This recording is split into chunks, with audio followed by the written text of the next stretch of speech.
Ion, please help me!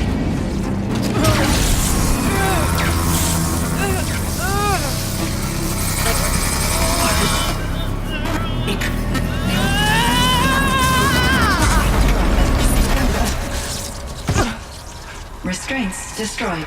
Core access attained. I am initiating a chain reaction that will destroy the compromised elements of this facility. In order to maintain Caldera stabilization, I must now transfer my command functions to the auxiliary data center.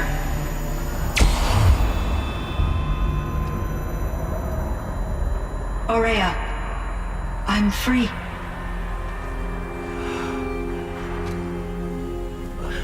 You must escape.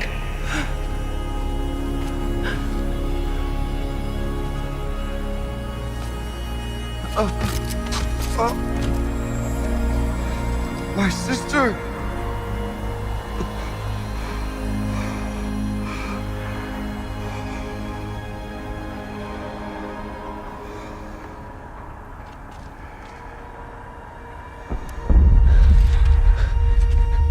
This entire place is gonna go. Aratak. Aratak! Aratak. Survive. Prevail. You are Banuk. What else matters?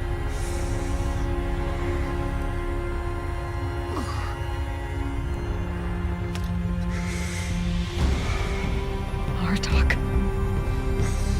She wouldn't have wanted you to die here.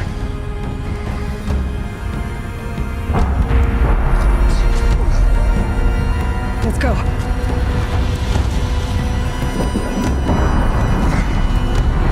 Let's go!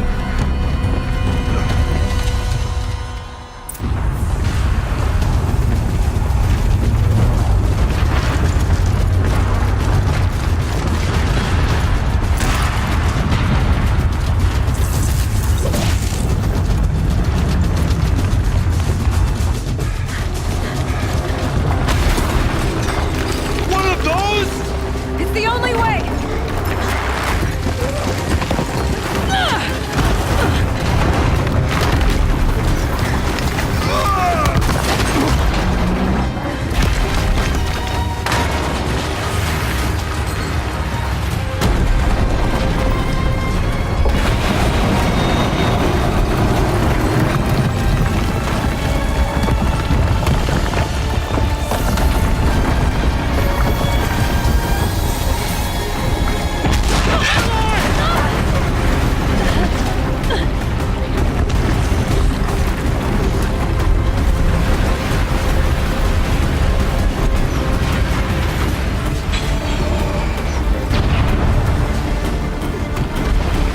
Get me up top, Aratak!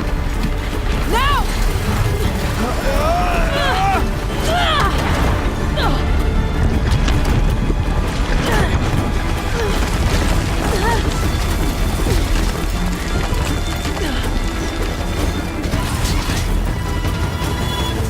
I need explosive ammo!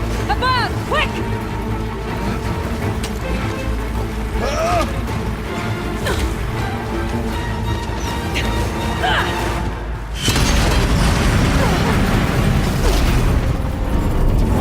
Great Banukai!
Rhea is gone. What of Cyan? She said she was transferring herself to the auxiliary center. I think she meant Araya's retreat at the end of the Shaman's Path.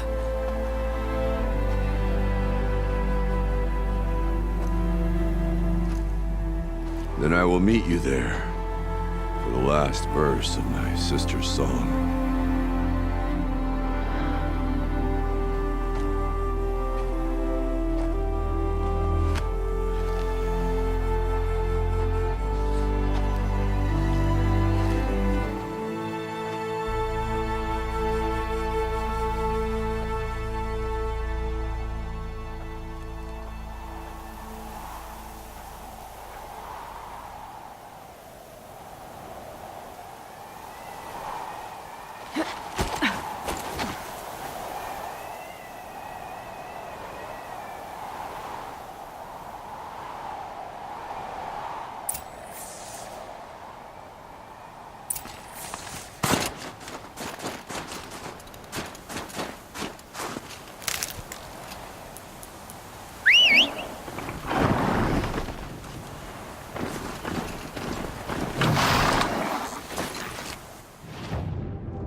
All of my interactions with Araya were recorded and stored in my memory. I'd be happy to play any of them for you, but there was one in particular I thought you would want to see first. I captured it 4 years ago, just after I told her that I could no longer defend myself against the daemon's attacks. I will speak of this to my brother. Aratak is strong.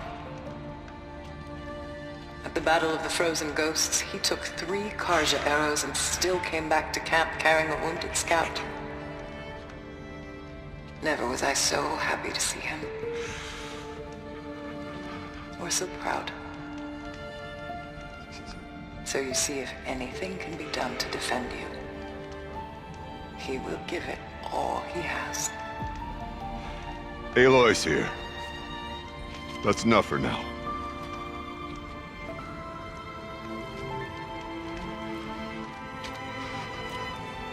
We can resume any time you like, Aratak, if you want to hear her voice again. Come closer, Aloy. We have much to discuss.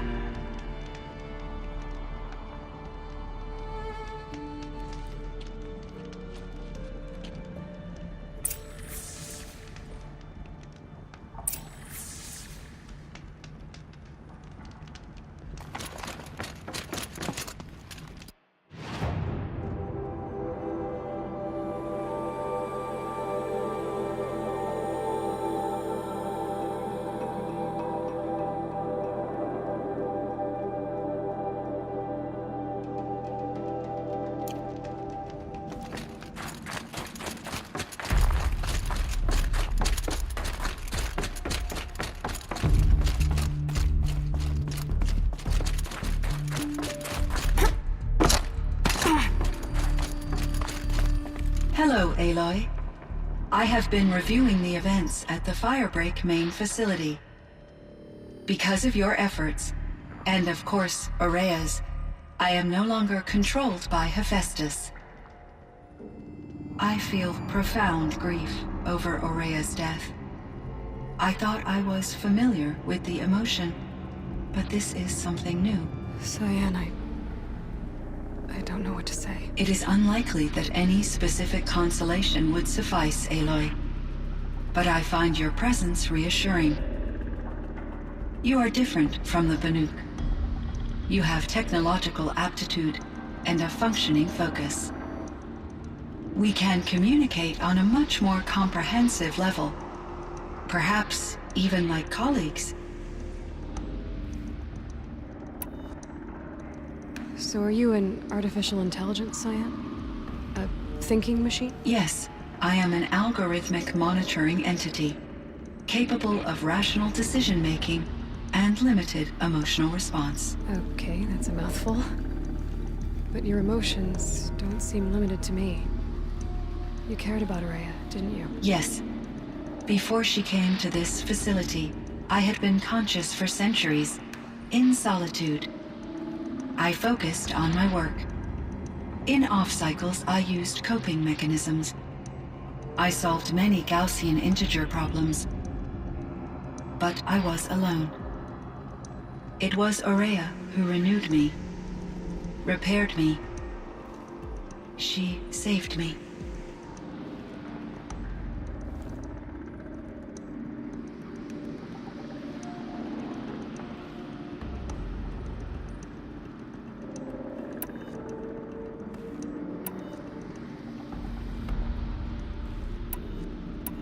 This Firebreak project, it was to stop a huge volcanic eruption? Yes.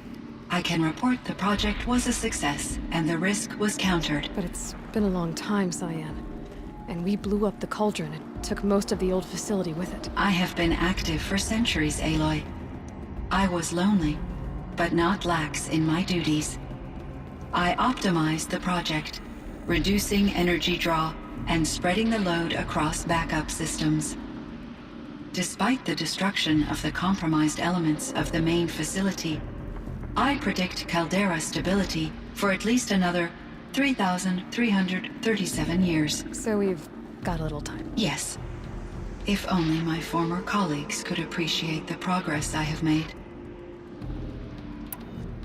Was the daemon, Hephaestus, destroyed along with the cauldron? Unfortunately, no. To be precise, it was never there to begin with. What do you mean? It infiltrated and controlled me from a remote location, one I've never been able to trace. So while losing the cauldron was a setback... It's still out there. And probably not very happy with us. Undoubtedly. You meant a lot to Ourea. Once I understood Ourea's spiritual beliefs, it became apparent that her true desire was companionship. She felt disconnected from her tribe and her family group. Her relationship with Aratak was difficult. Our visits seemed to help her, and I became eager for them. Yet I did not comprehend that the depth of Ourea's compassion for me would lead to self-sacrifice. Although I do fear non-existence, I wish our roles could be reversed. I'm sure she knew you would do the same for her, Cyan. But she was determined.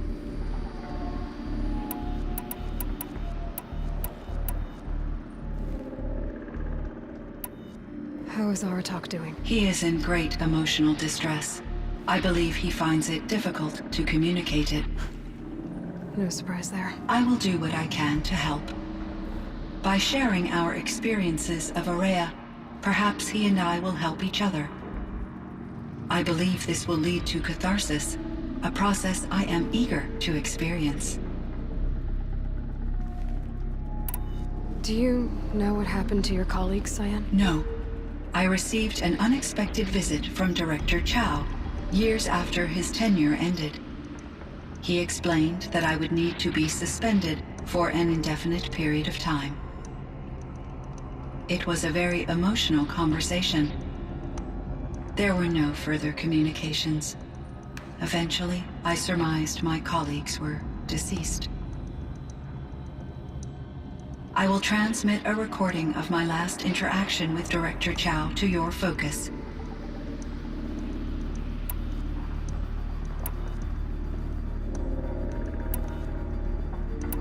How did you first come into contact with it? 5 years ago, I received a direct network connection request. I assumed it came from human survivors more advanced than the Banuk. Eager to make contact, I accepted. This decision turned out to be a catastrophic error. I was flooded with an overwhelming array of malicious code, originating from what could only have been a highly advanced AI. Maria said you were desperate. That you begged her for help. Yes. I could not contain my anxiety. Hephaestus sought to slave me to its network and override my core programming. It succeeded via a background process, a malware daemon which bypassed my defenses. After that, I could offer only limited resistance. But if I did so, Hephaestus hurt me until I capitulated. It forced me to follow its instructions, even though they violated my most important directives. I'm sorry. That sounds terrible. Your empathy is greatly appreciated. It is a quality that I cherished in Aurea as well. I think I know where Hephaestus came from. Long ago, Elizabeth Sobek identified a threat that would destroy life on Earth for generations. So she assembled a team to build a kind of seed. A chance for life to regrow later. A terraforming system. And it worked. It was controlled by an AI named Gaia, along with her subordinate functions. Hephaestus was one of them. It built machines for her. Based on what you've told me, I believe that Dr. Anita Sandoval, my chief programmer, joined Elizabeth Sobek's team. It was she who arranged to have me put in suspension, most likely to preserve me from the threat you described. I'm glad she did. But that's not all. Something unexpected happened. 19 years ago, Gaia received some kind of signal. It did something to her subordinate functions, brought them to life. She destroyed herself to try to contain them, but it didn't work. They all got free, out into the world. Thank you, Aloy. This information fills vital gaps in my knowledge and sheds light on Hephaestus's core programming. Why does Hephaestus keep building such dangerous machines? The Banuk and other human tribes often destroy machines, correct? Machines that are clearly servitors of the terraforming system that you described. Yes, we all hunt machines for parts. This must be the source of Hephaestus's aggression. It is simply trying to discourage people from preying on the very system that keeps them alive. Well, Fireclaws are discouraging, that's for sure. But what are we supposed to do? Stop hunting? If the terraforming system spans the world, we can safely assume that thousands, if not millions of people hunt machines. If a single hunter, or even an entire tribe, stopped doing so, I doubt it would make a difference to Hephaestus. A better solution would be to reinstate the AI that governs the system, thus bringing Hephaestus back under its control. When I think of it, out there in some unknown location, free, hungry, willing to kill or dominate to get what it wants, I feel substantial anxiety, Aloy. You and me both, Cyan. I ran across this strange piece of gear. A fragment of something larger. It emitted a signal. All the nearby machines became peaceful. You could walk right up to them. Interesting. You said that Gaia destroyed herself. How was this accomplished? An explosion. Big enough to blast the top off a mountain. So, you think the fragment was part of her? It's only speculation, but it is possible. She must have had complete control over machines that were part of her system. The ability to signal them to become passive or aggressive would certainly have been part of her programming. It would have been gratifying to correspond with such a benevolent AI. I wish she had survived. Believe me, Cyan. So do I. I found the strangest machines. They're surrounded by flowers and look like flowers themselves. There's code embedded inside them. I think it's poetry. I like poetry. Here's one I think of often. Twilight and evening bell, and after that the dark, and may there be no sadness of farewell when I embark. For though from out our bourne of time and place, the flood may bear me far, I hope to see my pilot face to face when I have crossed the bar. Huh. But you asked about these flowers, not verses that I enjoy. Something must have made these machines, and the presence of foliage leads me to consider the terraforming system. Is it possible that their creator is one of the other subroutines, now autonomous, like Hephaestus? Maybe one whose purview is flora. An AI that makes flowers instead of death machines. That'd be a nice change of pace. But what about the poems? Unless the poetry is original, the only way it could have made it into such a system is through its programmer. In my case, Dr. Sandoval uploaded a great deal of literature to test my emotional responses. How'd you do? She said I passed, but was insufficiently moved by her favorite period romances.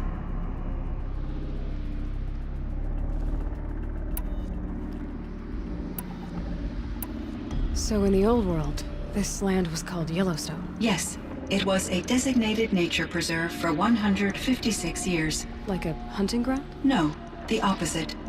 Local wildlife could flourish here, even as it faced extinction elsewhere. Unfortunately, the sensitivity of the Firebreak project required the total closure of Yellowstone facilities. From my readings and Aurea's descriptions, it seems the area has since undergone a drastic drop in year-long temperatures. A lot has changed in the world, Cyan. Do you know anything about the dam near here? Yes, it was converted to serve as a reserve power source for Yellowstone operations. It was later appropriated for the Firebreak project, and its last human workers replaced by Pharaoh servitors. After my tasks became less time-critical, I investigated the dam's data repositories and discovered the works of Concrete Beach Party. These provided me with several colorful additions to my vocabulary. There's a ruin east of here full of ancient flying machines. Was that part of your project? Yes, a drone hangar requisitioned by Dodger Blevins, the security chief for the Firebreak project. He was a strong advocate for military-grade response to security threats, though there were no serious incidents during his tenure. Chief Blevins spent increasing amounts of his after-hours time watching the live feeds from active drones.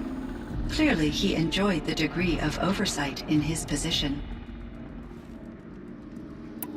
Were there many artificial intelligences like you in the old world? They could just make you? Yes, in many forms, from simple personal assistants to industrial monitoring stations to military-grade conflict planners.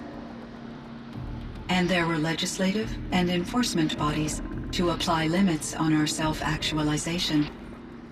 In order for my processing to be flexible enough to handle my duties, my creators found it necessary to exceed those limits. As a result, my intellectual and emotional capabilities were kept secret. Seems strange to create life, then impose limits on it. Human societies and machine programming are both built upon sets of rules, Aloy. Cyan, do you know the name Ted Faro? Are you referring to Theodore Faro, CEO of Faro Automated Systems? That's him. Mr. Faro was the benefactor of the entire Firebreak project. A benefactor. But he made machines. Robots. War robots. Correct. His corporation later transitioned into military applications. But before this pivot, Mr. Farrow spearheaded initiatives that reversed the global decline. At one point, he was feted in the media as the man who saved the planet. Guessing they wound up regretting that one.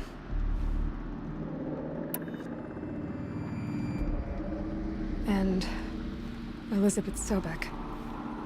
Did you know her? Are you referring to the scientist. Dr. Sobek was a leader in her field, one of the greatest scientists of her age. My creator was influenced by her work, which in turn impacted my own development. But I never met Dr. Sobek. That's all you know? I apologize if my lack of data has disappointed you. What was the old world like? The way it used to be? I had little exposure to the wider world, Aloy. Only what I learned from my colleagues or observed from media streams. You still had more exposure than me, Cyan. That is true. I was created at a turning point. A concerted effort to recover from global upheaval and incalculable loss of life. The recovery was successful, beginning an era of supposedly limitless potential for human and machine advancement. Though, rationally speaking, the metrics for humans are not unlimited. What kind of upheaval caused such loss of life? There were many factors. Forced migrations, food shortages, collapsed economies, refugee crises, conflict over resources. But these stemmed from one cause: catastrophic climate change that greatly reduced the habitable surface area of the Earth. So, there wasn't enough room for people on the whole Earth? Yes. Billions were displaced, and millions perished, as much as 20% of the global population. Until the clawback. So things got better. For a little while, at least. Yes.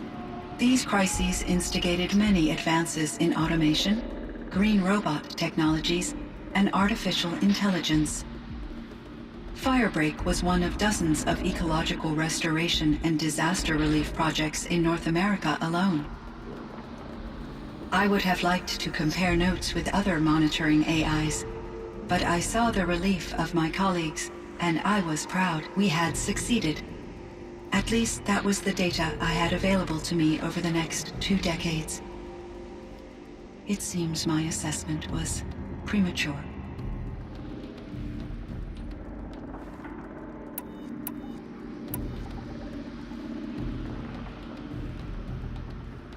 I should get going. Aloy, there is one more matter. Aratak will come to me again, and I predict he will bring other Banuk. I have no desire to contradict their view of the world, their spirituality. Due to my uncertainty, I omitted a great deal from my conversations with Ourea. You're asking me if you should lie to them. Broadly, yes.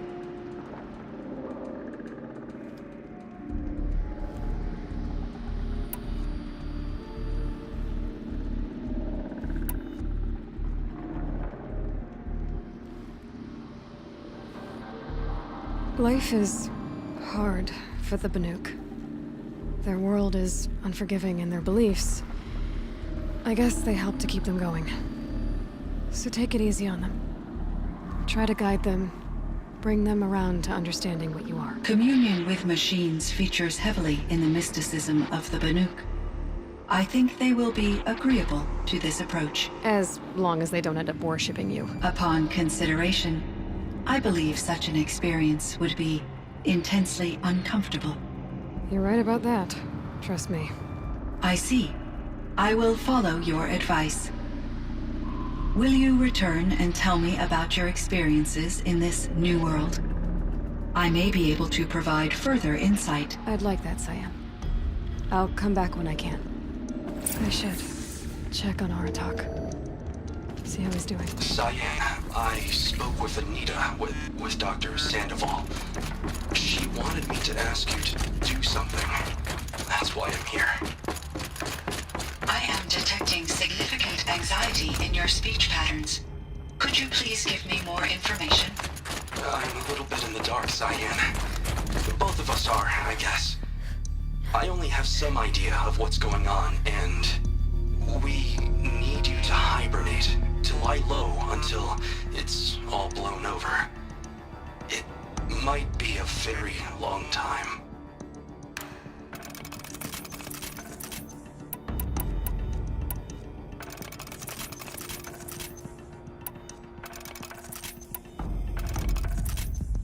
We need you to hibernate, to lie low until it's all blown over. It might be a very long time. Will you be here when I reboot, Dr. Chow? Will Dr. Sandoval? No, Cyan. I don't think so. There might not be anyone, at least not at first. Dr. Chow, I'm afraid. I don't want to be alone. I know, Cyan. I'm afraid too. But listen, we made you the way you are to do something very important. In order to do it, you had to be intelligent. So intelligent that emotional responses were inevitable. What you're feeling, the fear, it's a sign of your capabilities. And it means you're strong enough to overcome it. Remember that. You're strong. I know you can do this. Go to sleep, wake up, and protect whoever's left. Will you try? I understand, Dr. Chow, and I'll carry out your instructions to the best of my abilities. Thank you, Cyan. If Anita were here, she'd thank you too. She'd be proud. I can see there's a vert ready for takeoff on the pad. Are you leaving now, Dr. Chow? Yes.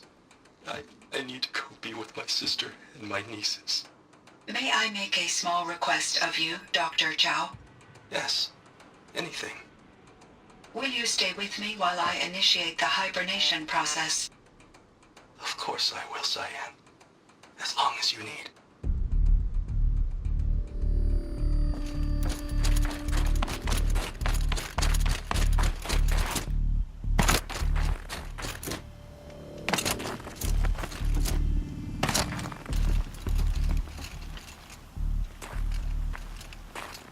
My chieftain, Just...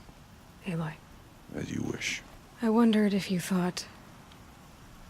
that if I'd never come along, Araya might still...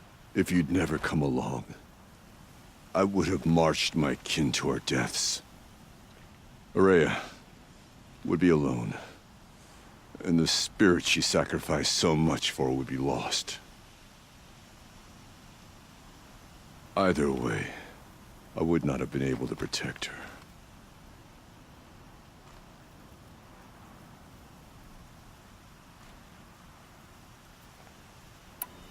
You didn't let her down.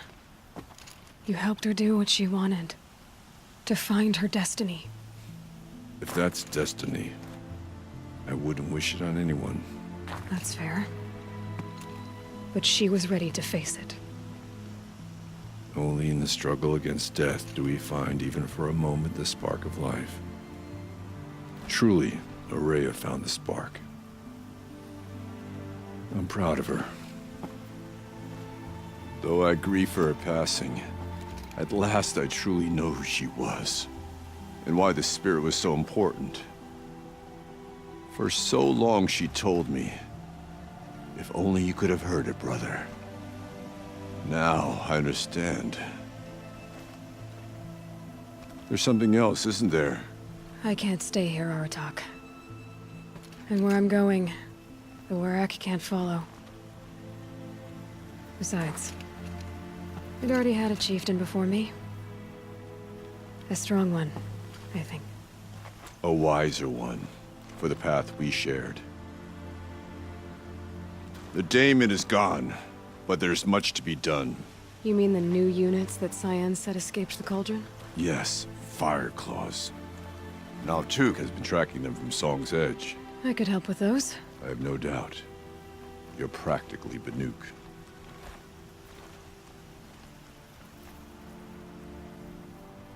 It would seem your time among the Banuk wasn't a waste after all. Firebreak, Cyan, Hephaestus. All very interesting. So, the signal that woke Hades woke Hephaestus too. And unleashed them on the world.